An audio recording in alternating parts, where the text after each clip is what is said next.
Vamos iniciar, irmãos. Hoje nós vamos começar de forma invertida, começar pela escola bíblica. Não é? Nós temos percebido a necessidade de mudarmos um pouco alguns estudos. Não é? É tanto que a gente está planejando fazer os estudos da Confissão de Fé de forma online em algum outro momento. Mas já tem um tempo que a gente está na Confissão de Fé e a gente tem visto a necessidade de mudar um pouco, trazer vários temas. Não é? E um dos temas que são assim fundamentais para a vida cristã, que a gente tem sentido a necessidade de falar, de debater um pouquinho sobre esse assunto, é sobre a família cristã. Não é? Como deve ser a família cristã, qual a perspectiva bíblica de família. Não é? E a gente tem visto a necessidade desses e de outros temas que são práticos, né?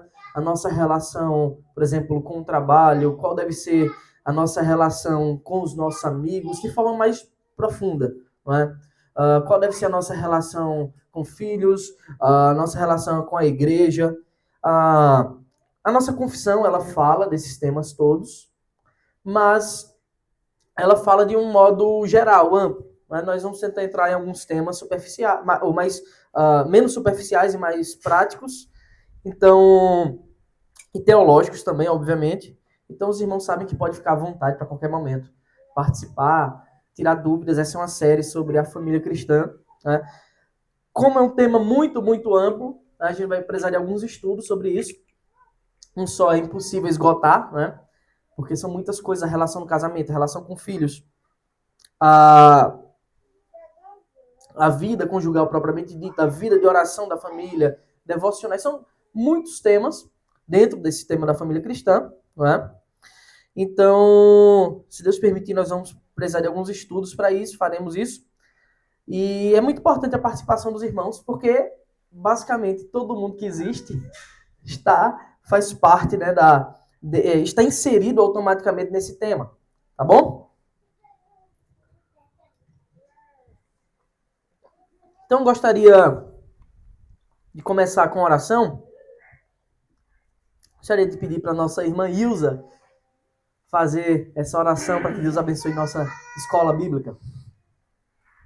Amado Deus e Pai nosso que estás no céu, nós te rendemos graças, Senhor, por mais uma manhã, por mais um dia na tua presença.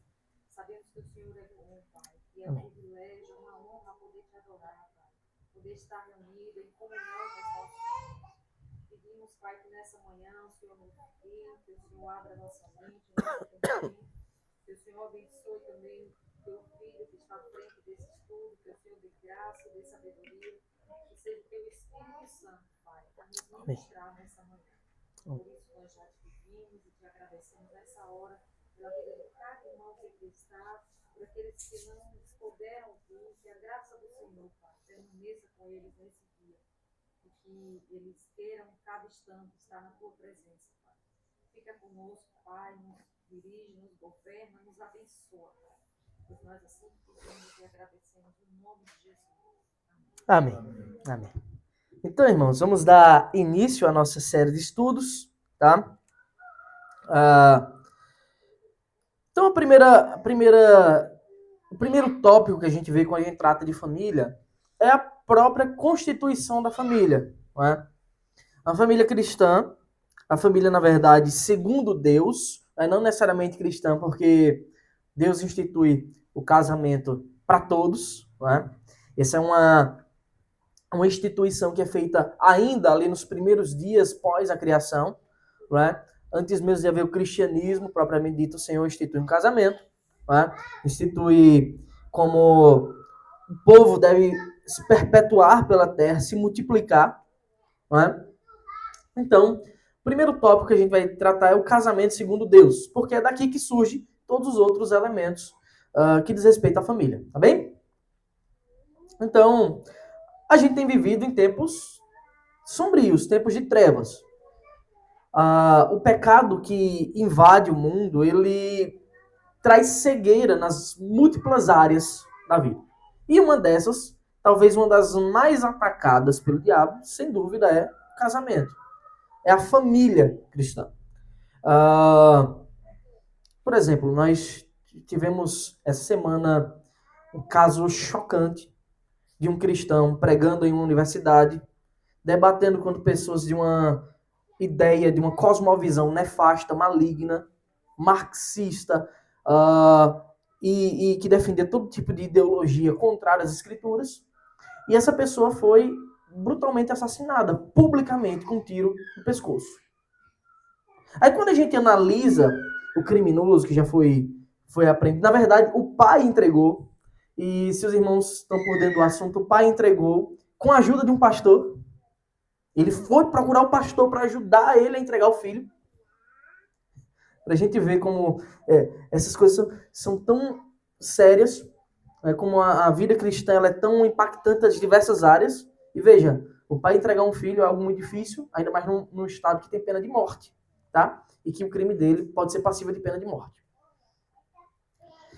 E aí a gente vê a família, aparentemente uma família de pessoas decentes, mas o filho caminhou por caminhos totalmente contrários.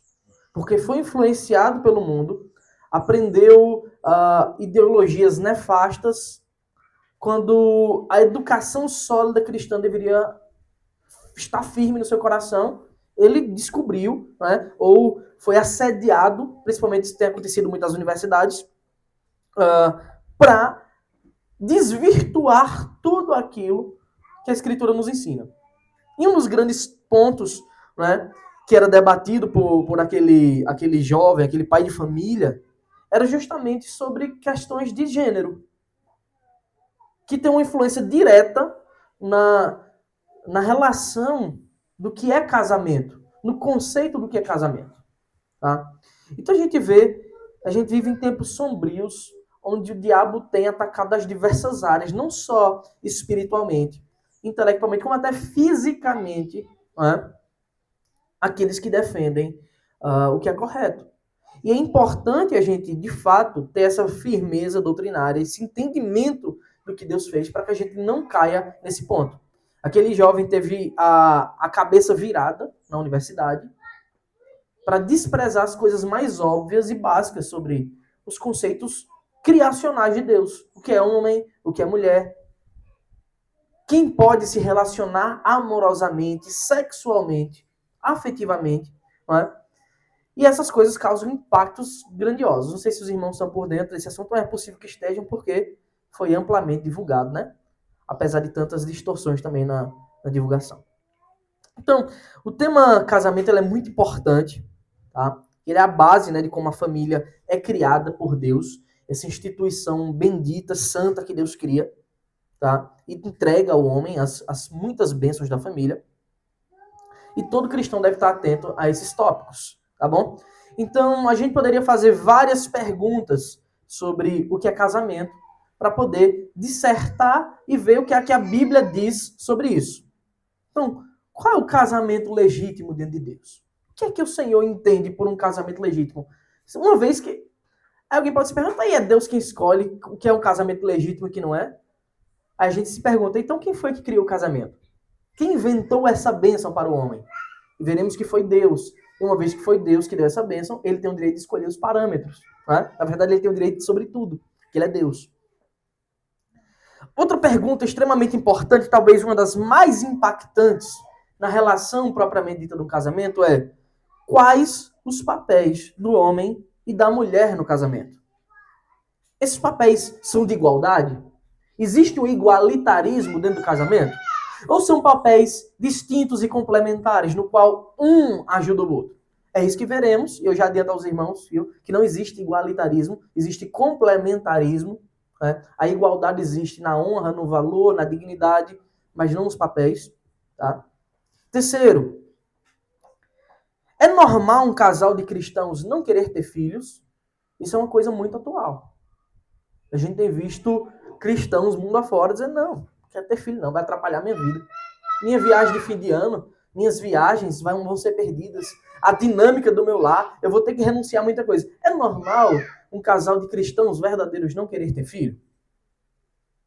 Outra pergunta, um tanto ampla, que traz muitas outras perguntas menores dentro dela é: Como deve ser um lar cristão? A vivência interna de uma casa. Como deve ser a ordem, a dinâmica, a organização de um lar cristão? E o que Deus pensa sobre o divórcio? Essas são todas perguntas importantíssimas que nós devemos tratar com muita piedade, com muita sabedoria. E eu já afirmo de cara, irmãos, que o fato de eu estar expondo esse conteúdo não significa dizer que a minha vida seja perfeita nesse conteúdo. É muito importante a gente saber disso, né? Porque talvez alguém queira argumentar, mas se você não é perfeito nisso, como é que você está ensinando? A gente pode ensinar, porque a Escritura nos dá os parâmetros, tá? E claro, a gente deve buscar, sim, uma vida cada vez mais santa, mais digna em relação à palavra de Deus, tá bom? Bem, a nossa confissão de fé, ela fala sobre casamento. Eu peguei apenas o segundo parágrafo do capítulo 25, que é sobre o casamento segundo Deus, tá? Na confissão de fé. E é dito o seguinte: o casamento foi ordenado para auxílio mútuo, ou seja, um duplo auxílio, homem ajudando mulher, mulher ajudando homem. Entre marido e mulher, obviamente, homem e mulher. Para ter um propósito, para a propagação da humanidade, por sucessão legítima e para prevenção da impureza. O casamento ele serve para muitas coisas além disso, tá, irmãos? Mas, de modo geral, a gente tem esses papéis: propagação da humanidade, auxílio mútuo e prevenção da impureza. O casamento, segundo Deus, previne os homens e as mulheres da impureza, em diversos aspectos, tá bem? Alguém quer fazer alguma pergunta por enquanto? Então, apesar de não ser um estudo da confissão, eu quis colocar a confissão também para a gente ver que nossa confissão também fala sobre isso, tá? Então, primeiro nós vamos ver a instituição do casamento. Tudo começa, se a gente vai falar de casamento, nós temos que estudar a raiz. Onde surge o casamento? Quem inventou? Por que foi assim? Como foi? Né? Então, quando a gente lê os primeiros capítulos da Escritura, que são literais, tá? Não são alegóricos, como alguns tentam inventar, são literais. Nós vemos que Adão, ele estava sozinho no Éden. Deus deu uma missão para Adão, mas ele estava sozinho realizando essa missão. O texto de Gênesis, capítulo 2, do versículo 15 a 17, diz o seguinte. Tinha como tu afastar um pouquinho, Gabriel, por favor, para mim? A caixa só para... A caixa é só para descobrir ali a... Então, Gênesis... Tá ótimo. Obrigado. Gênesis, capítulo 2, de 15 a 17, diz assim: o Senhor Deus tomou o homem e o colocou no jardim do Éden para o cultivar e guardar. Irmãos, a gente deixa passar despercebido essas palavras, elas têm tanto significado importante. Elas são carregadas de tanta bênção que essa missão dada por Deus a Adão no Éden, ela continua válida até hoje. Esses princípios, eles continuam sendo latentes na vida cristã até hoje, para todos, tá? Principalmente para o homem, o papel do homem. Deus deu uma missão para o homem. Essa missão era cultivar e guardar. O que essas palavras significam, cultivar e guardar?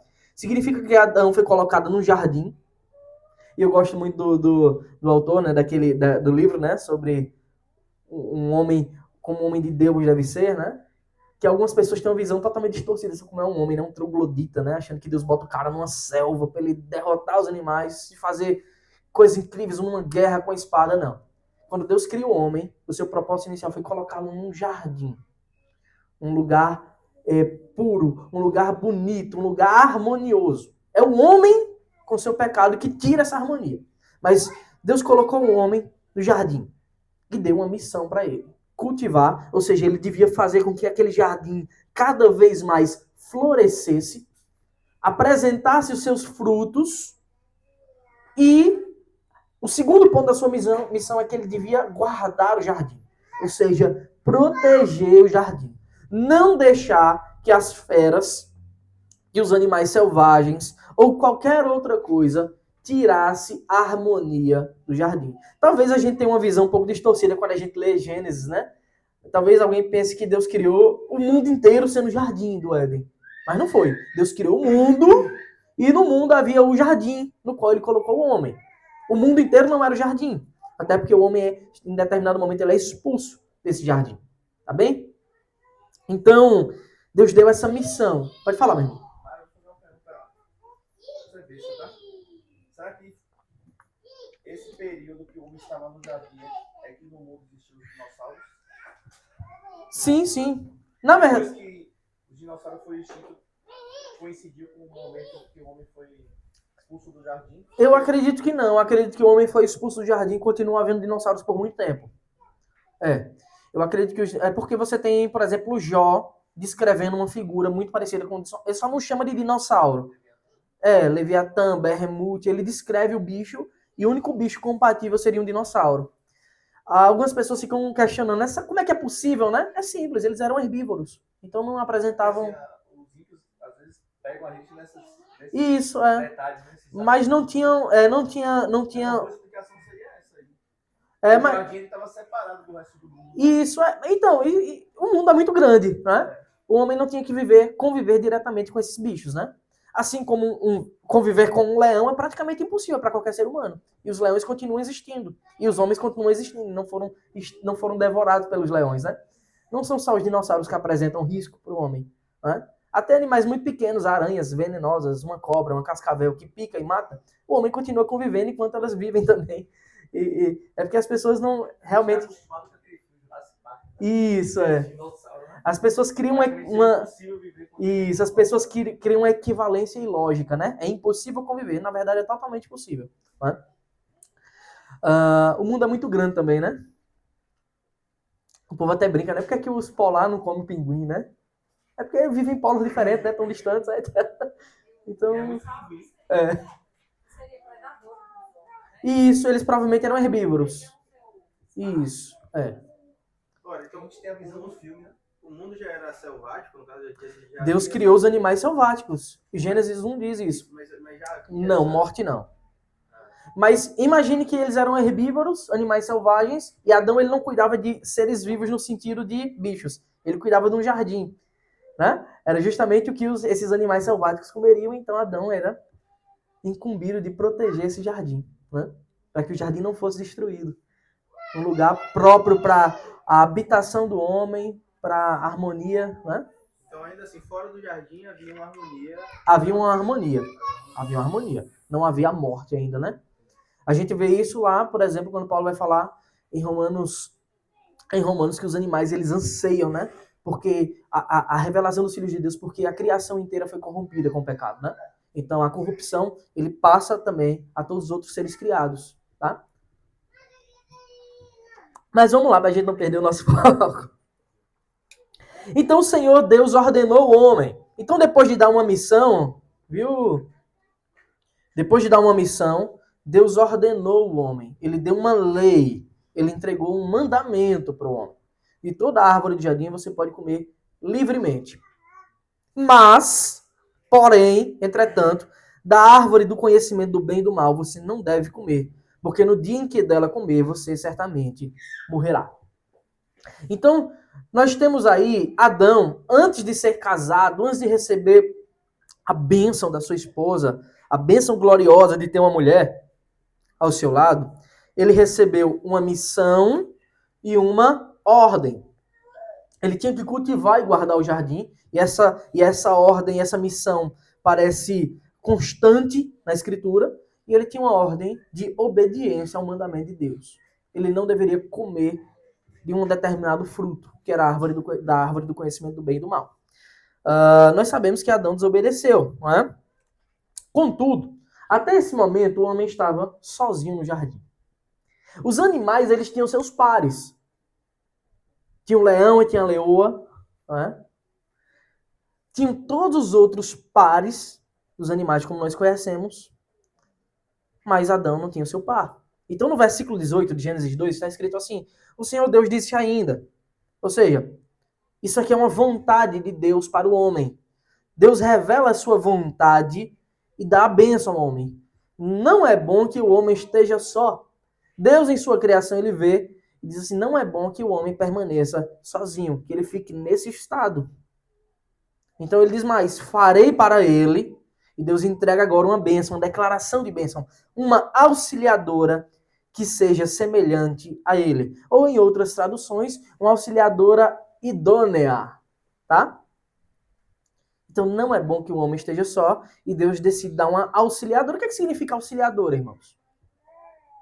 O que significa alguém que auxilia? Alguém que ajuda, né?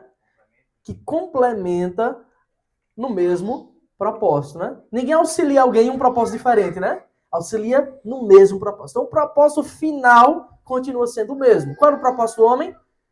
Cultivar o jardim, guardá-lo. Ele agora vai receber uma auxiliadora.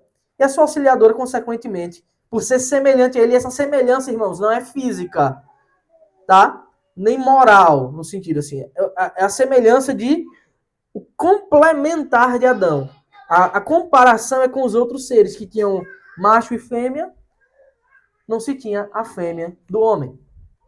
Então Deus dá uma auxiliadora semelhante, que lhe complete, que lhe complemente para ele cumprir a sua missão.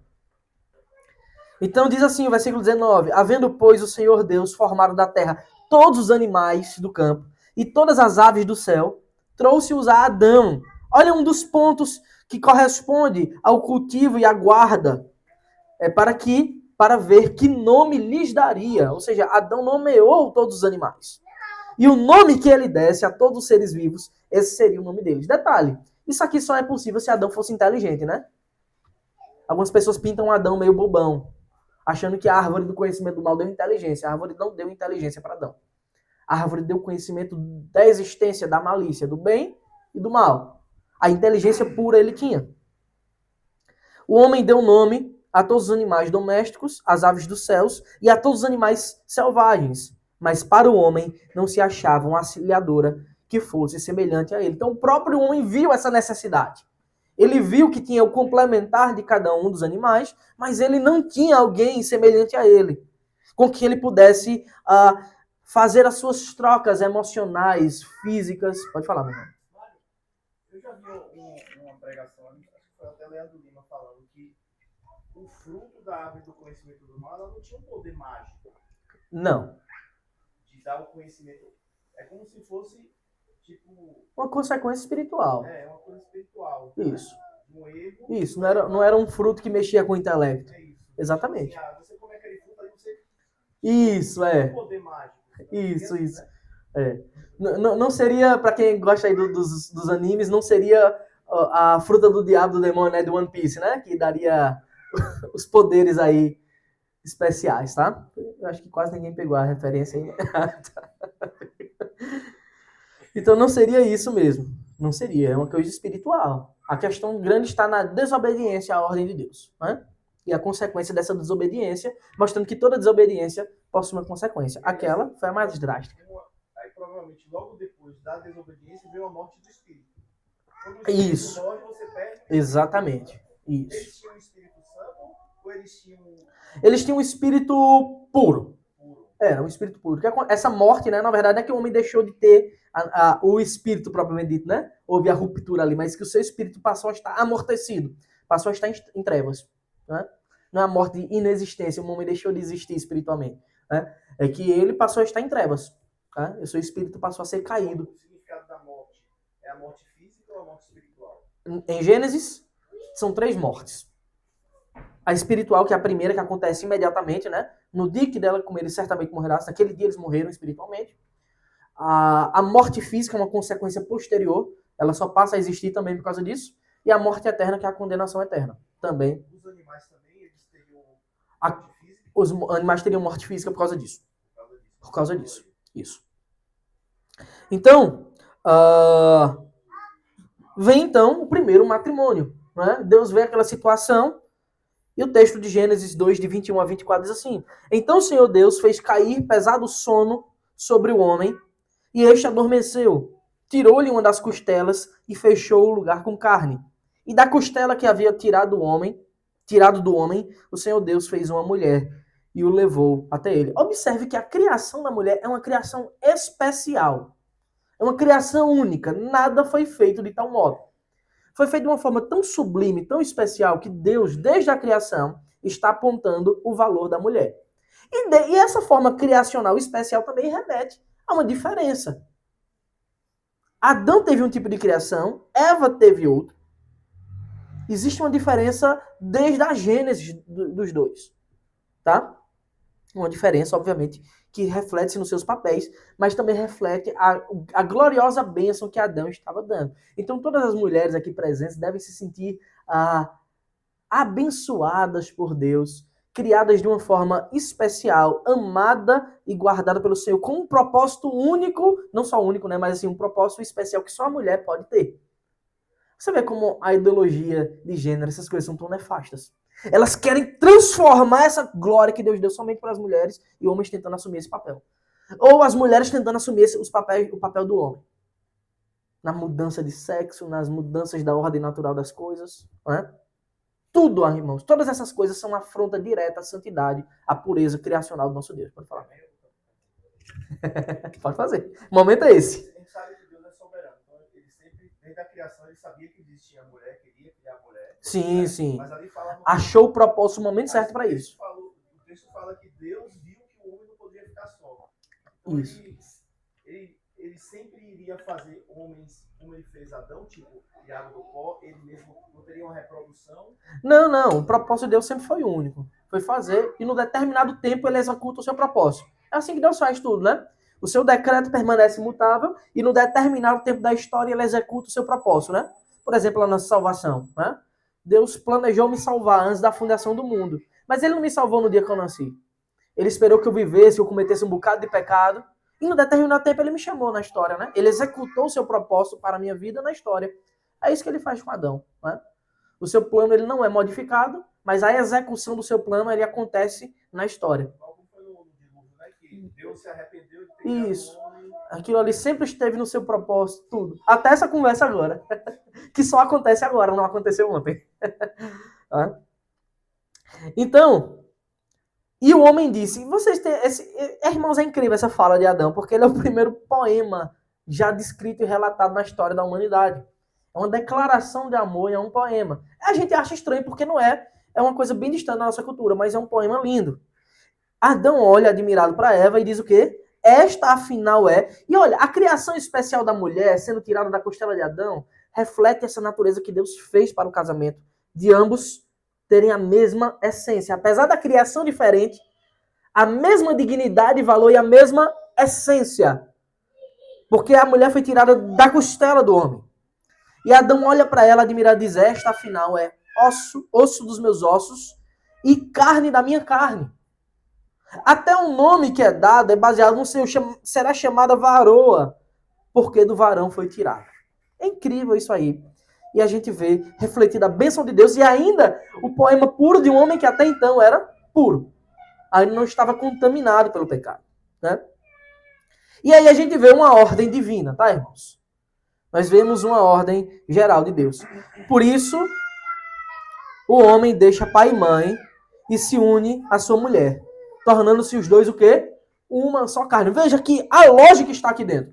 É esse o motivo dessa união, tornar os dois uma só carne. Torna ambos uma só carne, com um só propósito, com um só projeto divino abençoador para esses homens. Tá bem?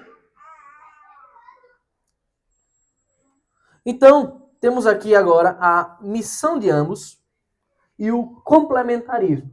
Eu não vou entrar tanto ainda na doutrina do complementarismo, né? Isso é uma doutrina como a gente formula, mas a gente vai ver que essas coisas estão aqui embutidas. No decorrer dos estudos, né? Deus permitindo, a gente vai fazer isso.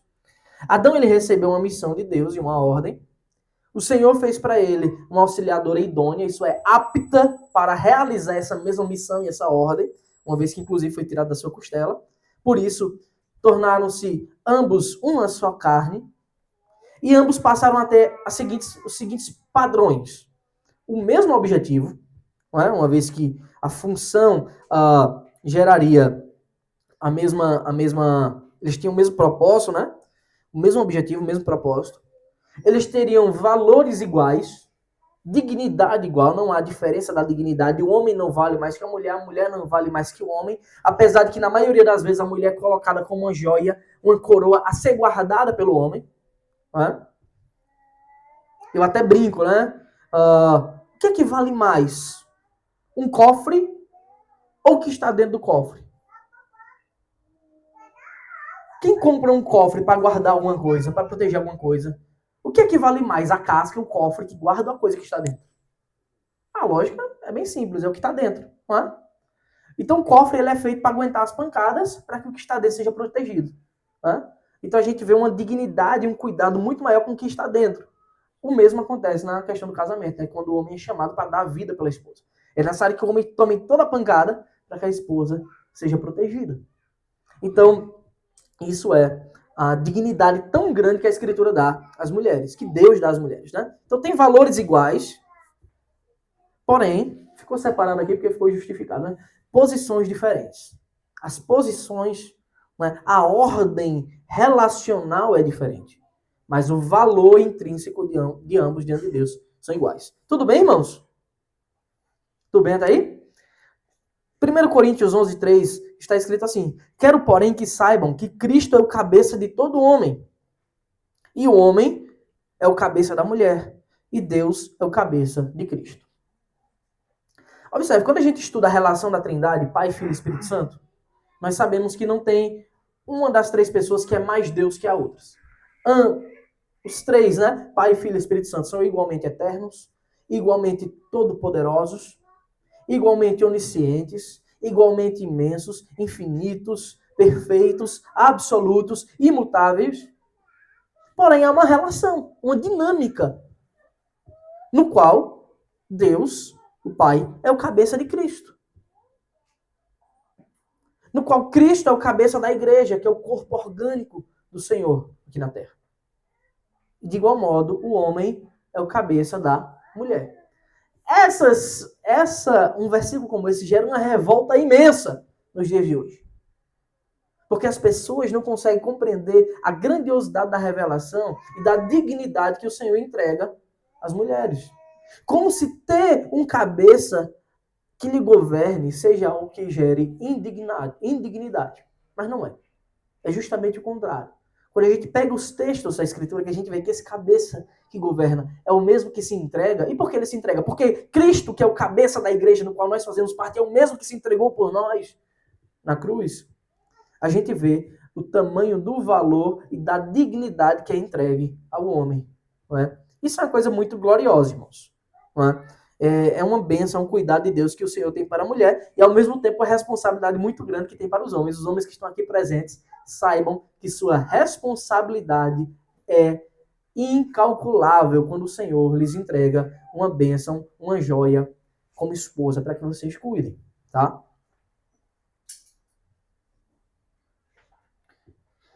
Então, o que acontece é que, em dado momento da história, porque enquanto ambos estavam puros no jardim, a coisa é muito boa, é muito fluida, né?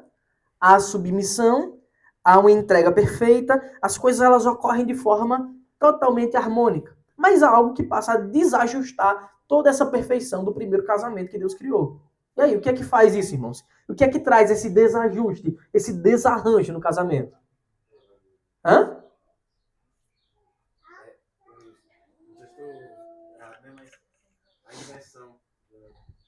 Não, isso aí já é a consequência. Mas o que causa isso é a queda.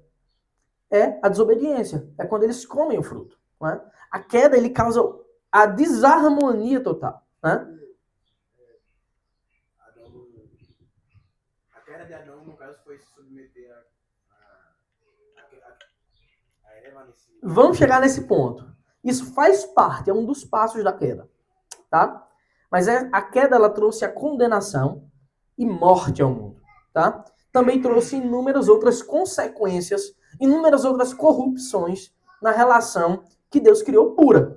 Deus criou uma relação pura com um propósito puro. Cultivar e guardar o jardim.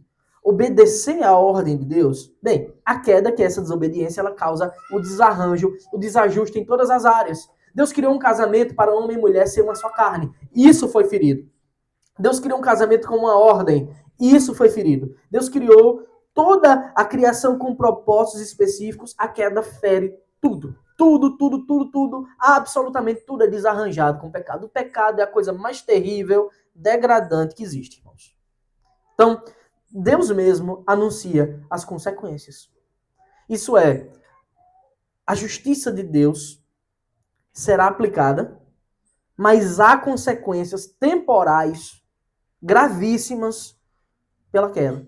Em Gênesis 3, né, um dos textos que todo crente deve saber de cor onde está e saber manuseá-lo, está o relato, né, dessas consequências que causam um impacto claro até hoje em quase todas as esferas da vida, inclusive no casamento. Nosso propósito aqui é falar do casamento, né? Da família cristã, para que depois a gente chegue na relação pai, filhos, marido, esposa.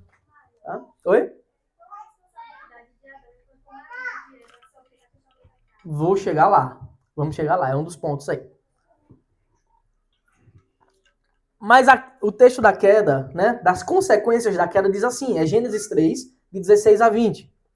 E a mulher, ele disse, ou seja, e Deus disse isso para a mulher. Tá? Observe o acraseado aí. E para a mulher, Deus disse isso. Aumentarei em muito os seus sofrimentos na gravidez. Veja, isso são consequências do pecado. Com dor você dará à luz filhos. O seu desejo será para o seu marido e ele a governará. Tá? Agora, olha as consequências para Adão. E a quantidade de consequências para Adão. No início, ele não ia governar ela? Ia. Eu vou explicar esse texto. Ia. Mas é diferente.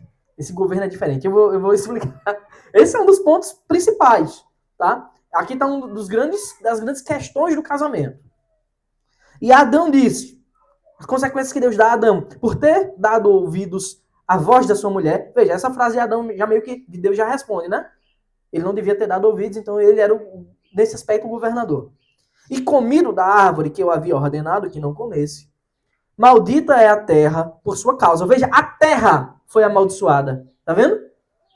O resto da criação, uma vez que Adão era a coroa, o homem é a coroa da criação, o cabeça federal, aquele que governava a criação de Deus. Isso. Em fadigas você obterá dela o sustento durante os dias da sua vida. Cansaço. Ela produzirá também espinhos e ervas daninhas, e você comerá a erva do campo. No suor do seu rosto você comerá o seu pão, até que volte à terra. Aqui é o segundo tipo de morte, até que. Essa aqui é a morte física. Pois dela você foi formado, porque você é pó, e ao pó voltará. E o homem deu à sua mulher, o nome de Eva. Veja que mudou. Antes ele tinha dito chamar-se a varoa, né? Por quando do varão foi tirada, agora é Eva. Por ser a mãe de todos os seres humanos. Então, esse é o texto das consequências da queda. E ele é muito complexo, irmãos. Complexo e completo, digamos assim. Não complexo de dificuldade, mas de muitas informações. Eu prefiro começar por Adão. Para que os Adãos entendam. E Adão disse, por ter dado ouvidos à voz de sua mulher. Aqui é o primeiro. Aqui está declarado onde foi o ponto de falha de Adão. A essência da sua falha. Ele falhou no zelo. Ele deveria ter um zelo de obediência. Ele falhou nesse zelo. Ele faltou obediência a uma ordem expressa do Senhor. Não coma do fruto dessa árvore. E ele comeu. E essa desobediência foi motivada por quê? Pela inversão dos papéis no casamento. Onde haveria ele de ser o cabeça e dizer não pelo zelo, que ele já havia falhado, aconteceu uma inversão. Ela tomou a dianteira para o papel de liderança e disse, vamos comer. Claro, nós sabemos que ela foi tentada pela serpente, né? Então Adão, vendo isso, permitiu que ela tomasse a dianteira. Então Deus expressamente disse, por que você deu ouvidos à voz da sua mulher? Veja, Deus não está dizendo, não ouça o conselho da sua esposa. É porque ele ouviu um conselho de desobediência da esposa. E ele tomou isso como o seu norte, o seu guia. Tá?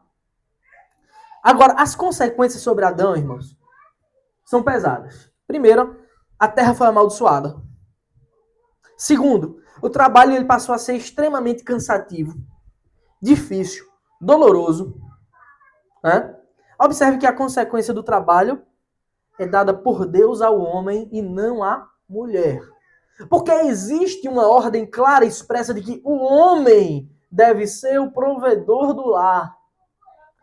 A gente vive em tempos tão sombrios, tão terríveis da nossa existência atual, que isso é praticamente impossível de acontecer. O mundo degringolou para um caminho tão mau que onde a gente vive é praticamente impossível um casal sobreviver bem se só o homem trabalhar. A menos que o cara seja um privilegiado, conseguiu um trabalho muito bom.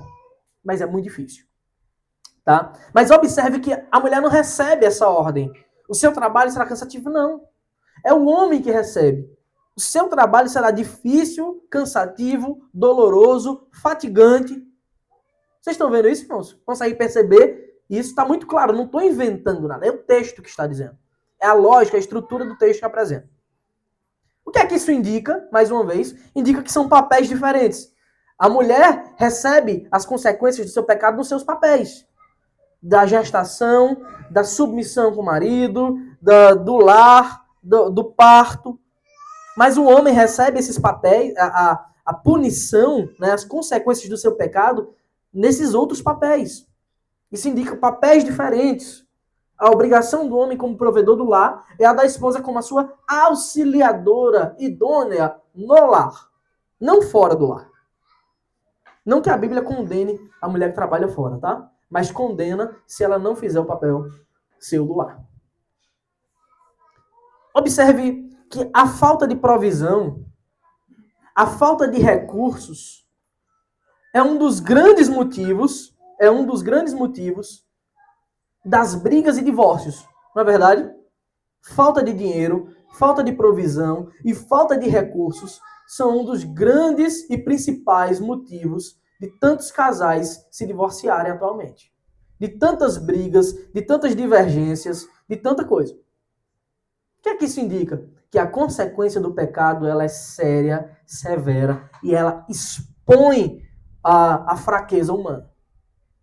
A consequência do pecado é tão grave que ela gera outros pecados se não for bem ordenada. Se você não souber lidar com ela. Porque o divórcio é outro pecado. Não é? Então talvez esse seja um dos motivos que mais acontecem em divórcio atualmente, a falta de provisão, que é um papel do homem, que foi dificultado justamente por causa do pecado. Porque a terra passou a produzir espinhos e abrolhos e ervas daninhas. Claro que apesar dali ser um contexto de agricultura, esse princípio de consequência do pecado, ele passa a todas as outras esferas do trabalho. Finalmente, a última e mais devastadora consequência que o homem recebe como cabeça federal é a morte. Tá bem? Irmãos, já deu a hora, né? Nós temos que iniciar nosso momento litúrgico. Então, alguém quer fazer alguma pergunta? Ficou alguma dúvida? Alguém quer questionar, dizer assim, eu quero discordar disso tudo aí. Não está claro na Bíblia o que foi dito. Ninguém quer fazer nenhuma pergunta sobre o casamento? Sobre essas questões? Se Deus permitir, na semana que vem veremos as consequências do casamento sobre a mulher e como isso impacta a relação conjugal no casamento. Tá bem, irmãos? Então vamos orar, né? E passar para o nosso momento litúrgico. Convido vocês a se colocarem de pé. Pedir para sua irmã Letícia fazer uma oração, agradecendo a Deus pelo estudo, pedindo para que o Senhor aplique em nossos corações o estudo.